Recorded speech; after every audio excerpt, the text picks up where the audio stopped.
Pode chegar mais, pessoal, porque agora tem dica cultural aqui no Conexão Unipan e hoje nós vamos conversar com Bruno Vieira, que é ex-aluno de Publicidade e Propaganda do Unipan e também autor da HQ Equilátero. Bruno, muito bom te ter aqui no Conexão. É um prazer estar aqui. E já esteve aqui outras vezes, né, para a gente falar também sobre quadrinhos, mas tem muito tempo. E agora a gente vai falar desse projeto super interessante, que me chamou muita atenção. E logo de cara, eu quero que você comece contando para a gente um pouquinho da história, dos personagens, do que se trata a Equilátero. Equilátero é uma história em quadrinhos interativa. Isso quer dizer que os leitores eles podem votar para decidir o destino das personagens. A história começa assim bem despretensiosa.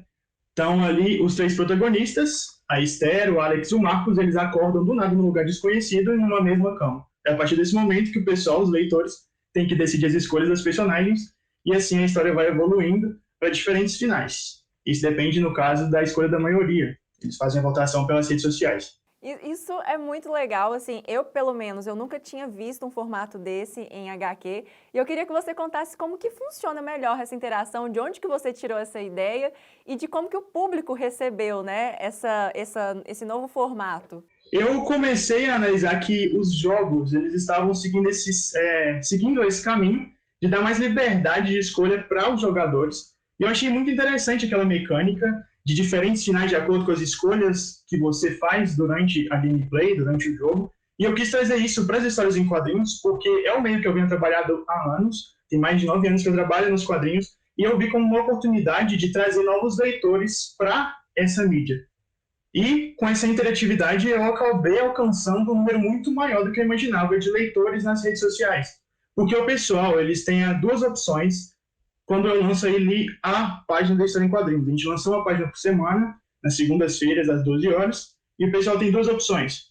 Por exemplo, a primeira opção, o pessoal vota com a reação do amei, do coração. E a segunda opção, o pessoal vota com aquele emoji que representa a raiva. A maioria das reações se diz respeito ao voto da pessoa. E é aquele destino que a gente vai seguir a partir de então na história.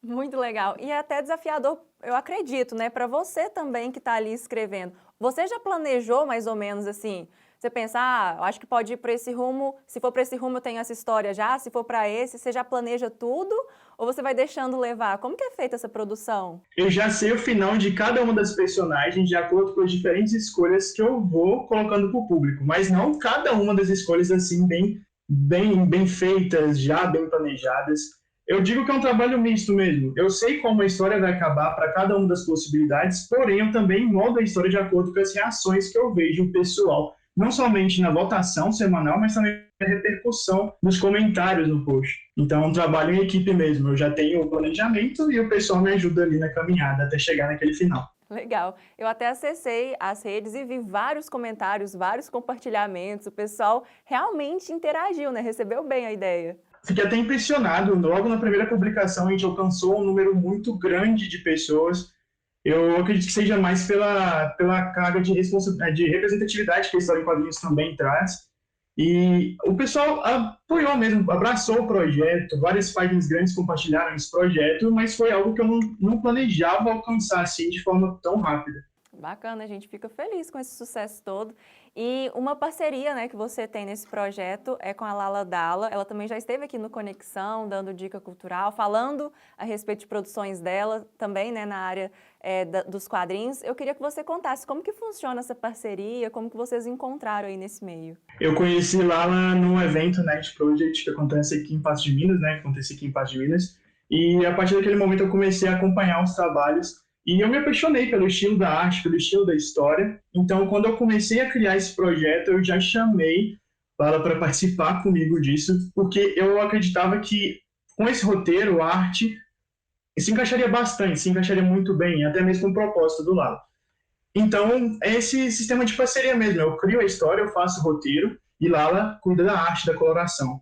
A gente aí é como se fôssemos sócios mesmo, parceiros, e estamos trabalhando juntos e investindo aí nesse projeto. Bacana. Inclusive, Lala também estuda aqui no Unipan, faz publicidade e propaganda, se forma em breve. Em breve a gente vai chamar também para estar aqui com a gente dando dicas. Eu adorei, eu acho muito legal também a vibe dela, a ilustração. Acho que dá um colorido, né? O formato todo especial aí para a história.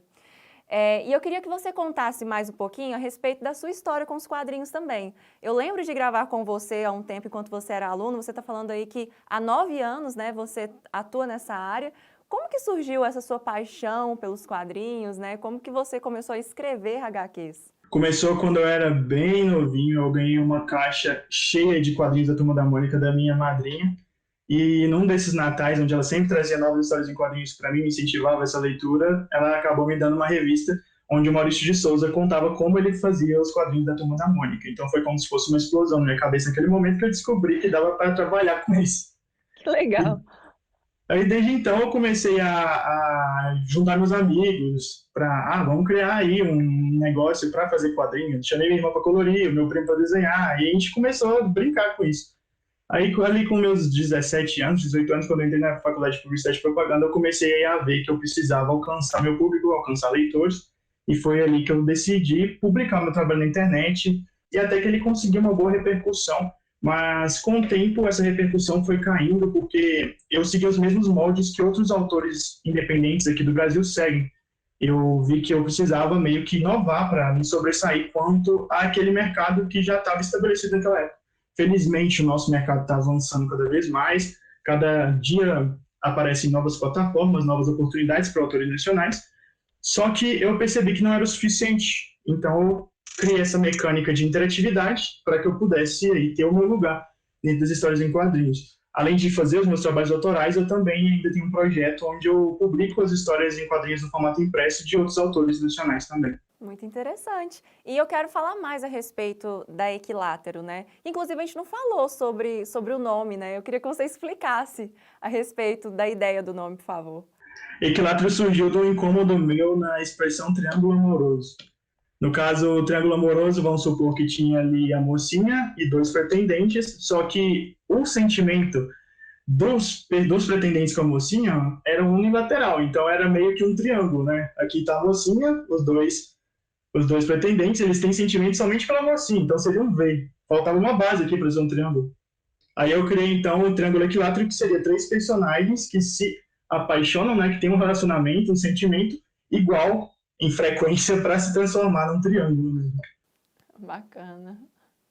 Muito criativo. Eu quero falar agora um pouquinho de monetização. As pessoas têm oportunidade de assinar, né, a Equilátero. Como que funciona e o que o pessoal de casa precisa fazer para ser um assinante? O pessoal pode acessar e ler histórias em quadrinhos e votar gratuitamente toda semana que a gente publica uma história nova com novas possibilidades para voto. Só que quem pode apoiar o nosso trabalho financeiramente, podem se transformar em membros assinantes dentro da nossa plataforma. Nós temos um site, que é o equilátero.club, onde o pessoal, além de ler história em quadrinhos gratuitamente, também pode ter acesso a recompensas que acontecem dentro do universo da história. Por exemplo, tem um bar dentro da história onde os personagens gostam de ir, eles, através das recompensas, aprendem as receitas dos aperitivos, dos drinks que tem dentro desse bar. Tem uma escritora que é muito famosa dentro do universo de Equilátero e tem ali os contos que ela publica dentro de Equilátero. Então o pessoal vai ter acesso a conteúdos que existem dentro da história no formato digital. Eles podem assinar diferentes planos, eles ganham um usuário e uma senha e ali tem acesso a esses diversos conteúdos, essas diversas recompensas que acontecem dentro da história que eles estão lendo.